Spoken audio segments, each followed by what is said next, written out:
Hello student, आज आपको हाइलोलिकन हाइलोरीन में हम आपको इससे पहले पढ़ा चुके हैं फ्रियान और डीडीटी। ये आपके पॉली हाइड्रोजन यौगिक चल रहे हैं। ठीक, आज आपको पढ़ाने जा रहे हैं डाइक्लोरोमेथेन या इसे बोलते हैं मेथिलीन क्लोराइड।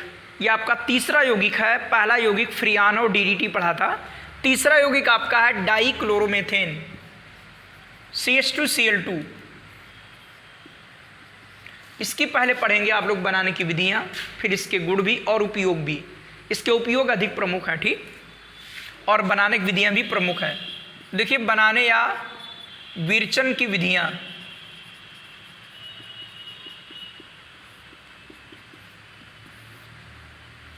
बनाने या लिखेंगे इसे विरचन की विधियां। तो नंबर 1 पहली विधि है फॉर्मेल्डिहाइड से। फार्मएल्डिहाइड इसे बोलते हैं फार्मेल्डिहाइड से। फार्मेल्डिहाइड का सूत्र होता है HCHO। आप लोग एल्डिहाइड ग्रुप जानते होंगे कि ये ग्रुप आपका एल्डिहाइड का है, और फार्मेल्डिहाइड इसमें एक ही सी होती, तो इसीलिए H लगा दिया गया फार्मेल्डिहाइड। आप इसको ऐसे लिख सकते हो समझने के लिए कि ये जो है इसमें कार्बोनिल समूह होता है, एल्डिहाइड में कार्बोनिल समूह, इसमें H लगा देंगे तो एल्डिहाइड समूह बन जाएगा। ठीक है, ऐसे लिखते हैं। ये फार्मेल्डिहाइड, फार्मेल्डिहाइड इसकी क्रिया कराएंगे PCl5 के साथ। तो PCl5 में क्या होता है कि 2 Cl इसमें अलग प्रकार से जुड़े होते हैं। ठीक, वो 2 Cl इसमें जुड़ जाएंगे। क्या आएगा? H, ये आएगा C, ऊपर जुड़ जाएगा Cl, नीचे भी जुड़ जाएगा Cl, यहाँ से POCl3 आपका निकल जाएगा। POCl3 आपका निकल जाएगा। इधर भी Cl जुड़ गया, इधर भी Cl जुड़ गया। ये बन गया आपका क्या? Methylene chloride.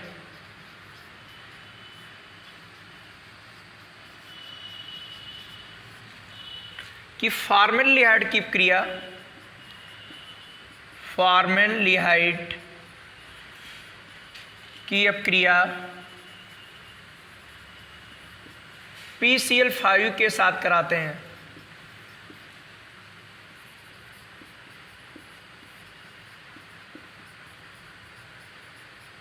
जिससे मेथिलीन क्लोराइड बनता है।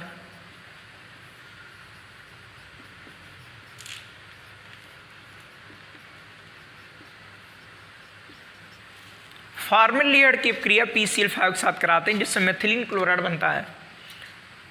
ये आप इसमें लिख देंगे लैंग्वेज। ठीक, सेकेंड नंबर आपका है क्लोरोफार्म से। अभी इसके बाद जो टॉपिक स्टार्ट होगा वो क्लोरोफार्म ही होगा। क्लोरोफार्म क्या है? CHCl3 से। इसे कैसे बनाएंगे? क्लोरोफार्म का सूत्र मालूम है, CHCl3 है, यहाँ पर H है, और यहाँ पर अम्लीय माध्यम में अपचयन कराएंगे, जिंक प्लस तनु HCl, जिंक प्लस तनु HCl, इसकी क्रिया होगी, H निकलेगा, वो इसे अपचित करेगा। तो यहाँ से एक H और एक Cl आपका निकल जाएगा। ये आपका आएगा CH2Cl2, एक H यहाँ जुड़ जाएगा और एक H और Cl आपका निकल जाएगा। एक H और Cl निकल गया, एक H यहाँ जुड़ गया और एक Cl आपका निकल गया HCl। ये आपका कहलाया मेथिलीन क्लोराइड।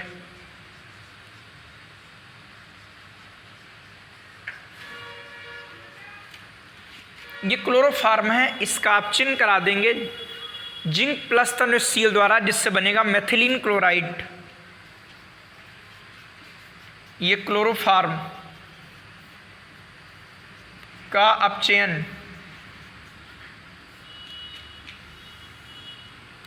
क्लोरोफार्म का अपचयन जिंक चूर्ण व तनु HCl द्वारा कराते हैं,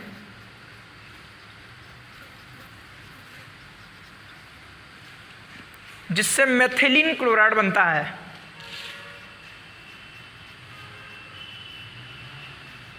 जिससे मेथिलीन क्लोराइड बनता है। ये आपकी दो हो गई बनाने की विधियां। ठीक,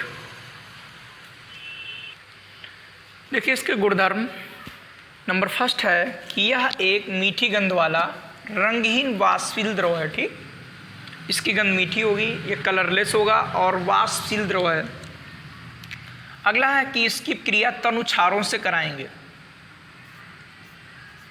संरचना के रूप में लिखते हैं जिससे क्रिया आपको दिक्कत नहीं होगी समझने में। इसकी क्रिया कराएंगे तनु क्षारों के साथ। ये क्षार है, इसका जली विलयन है, इसके साथ कराएंगे। इसकी क्रिया तनु क्षारों के जली विलयन के साथ कराएंगे, जिससे क्या होगा, एक चीज आप लोग हमेशा ध्यान रखा करो कि जब आपका जली NaOH हो या KOH हो तो अधिकांशतः यही होता है विहैलोजनीकरण। विहैलोजनीकरण, अगर इधर हाइड्रोजन है तो अधिकांशतः यही होता है विहैलोजनीकरण। वी मतलब हटाओ, हाइड्रोजन मतलब हाइड्रोजन को, तो यहाँ पर 2 हाइड्रोजन है इसीलिए 2 लगाया गया, क्योंकि 2 NaCl आपका निकल जाएगा, चूंकि धातु अधातु से क्रिया कर लेगी और OH यहीं पर बैठ जाएगा। और जब एक कार्बन पर 2 OH हों तो वो यौगिक अस्थायी माना जाता है। ये अस्थायी है, कभी भी दुनिया में एक कार्बन पर 2 OH 3 OH नहीं मिलेंगे, वो यौगिक अस्थायी होगा। क्यों? क्योंकि वो पानी निकाल देगा। ठीक, स्वयं आपका पानी निकाल देगा। क्या बचा भाई? पानी निकल जाने पर क्या बचा? HCHO, फॉर्मेल्डिहाइड बचा। ठीक, ये बचा आपका फॉर्मेल्डिहाइड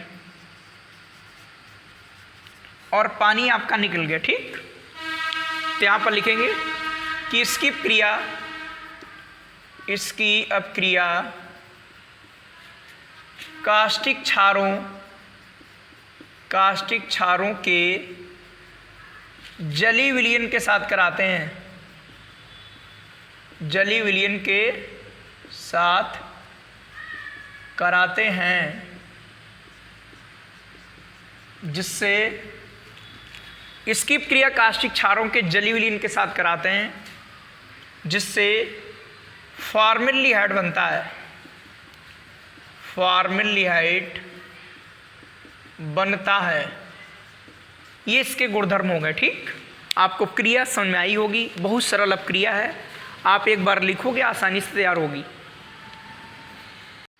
देखते हैं इसके उपयोग। पहला उपयोग, डाइक्लोरोमेथेन का उपयोग विलायक के रूप में किया जाता है। ठीक, औषध निर्माण प्रक्रिया में भी इसका उपयोग विलायक के रूप में करते हैं। ठीक, सेकंड उपयोग है धातुओं की सफाई और फिनिशिंग, विलायक के रूप में भी इसका उपयोग किया जाता है। ठीक, अर्थात धातुओं को सफाई करने में इसका उपयोग करते हैं विलायक के रूप में।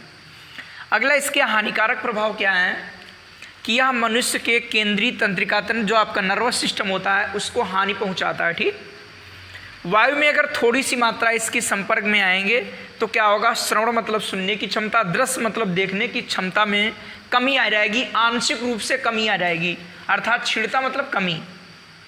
अगला थर्ड क्या है कि मनुष्य में इसके त्वचा के सीधे संपर्क में आने पर तीव्र जलन, हल्का लालपन आ जाता है। ठीक, इसकी मात्रा ज़्यादा होगी तब ऐसा होगा कि जलन होगी, लालपन आ जाएगा। और अगर इसका सीधा संपर्क, इसकी वाष्प का सीधा संपर्क यदि कार्निया से हो गया तो कार्निया को जला भी सकता है। ठीक, इसीलिए इसके हानिकारक प्रभाव अधिक हैं। तो ध्यान रखेंगे कि ये यौगिक आपका डाइक्लोरोमेथेन या मेथिलीन क्लोराइड क्या है, इसके बनाने की विधि क्या है, क्यों बनाया गया, इसके उपयोग क्या हैं, इसके हानिकारक प्रभाव क्या हैं, ये आपने इसमें जाना है। ठीक,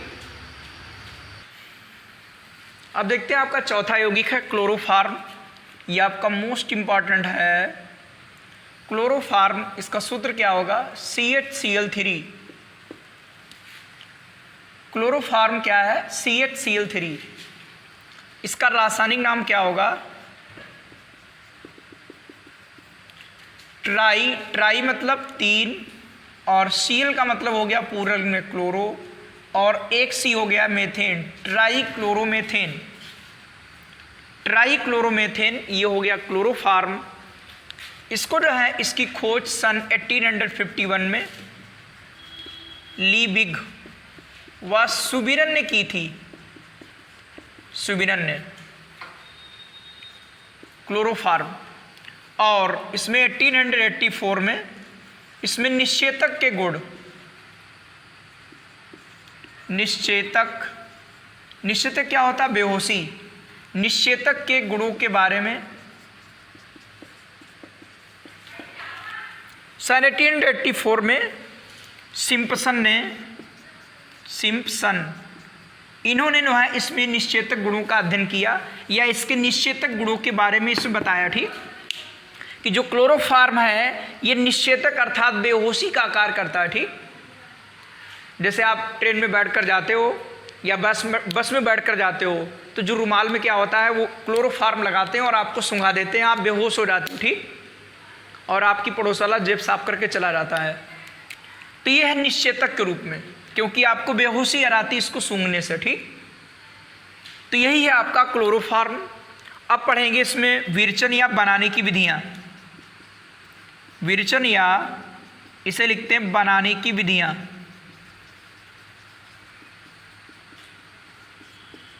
तो ध्यान रखिएगा क्लोरोफार्म आपका मोस्ट इंपॉर्टेंट है। इसका ये सूत्र है, इसका नाम क्लोरोफार्म है, रासायनिक नाम इसका ट्राइक्लोरोमेथेन। और इसकी खोज सन 1831 में 1831 में लीबिग व सुमिरन ने की थी। और इसके निश्चेतक गुणों के बारे में सिम्पसन ने 1884 में अर्थात 1884 में बताया था। इसके बनाने की विधियां हैं। सबसे पहली विधि है क्लोरल से। इससे जो क्लोरोफार्म बनेगा बिल्कुल शुद्ध बनेगा, कोई अशुद्धियां नहीं होंगी। तो क्लोरल क्या होता है? CCl3 और आपका आएगा CHO, इसे बोलते हैं क्लोरल। ये आपने पढ़ा होगा एसेटल्डिहाइड, एसेट और एल्डिहाइड। इसमें से तीनों H आपके तीनों सील द्वारा हट जाएं तो ये बन जाता क्लोरो, या इसे कहते हैं ट्राइक्लोरो एसिटेल्डिहाइड। ये आपका ट्राइक्लोरो एसिटेल्डिहाइड है, या इसे बोलते हैं क्लोरल। इसकी क्रिया कराते हैं कास्टिक क्षारों के साथ। ये कास्टिक क्षार है, इसके साथ कराएंगे। क्या होगा देखिए, ये आपका निकल जाएगा इतना और H इसमें जुड़ जाएगा। तो जब H जुड़ेगा तो बनेगा क्लोरोफार्म, और ये क्लोरोफार्म बिल्कुल शुद्ध होगा। क्या निकल जाएगा? HCOONA, HCOONA। ये बन गया आपका क्लोरोफार्म।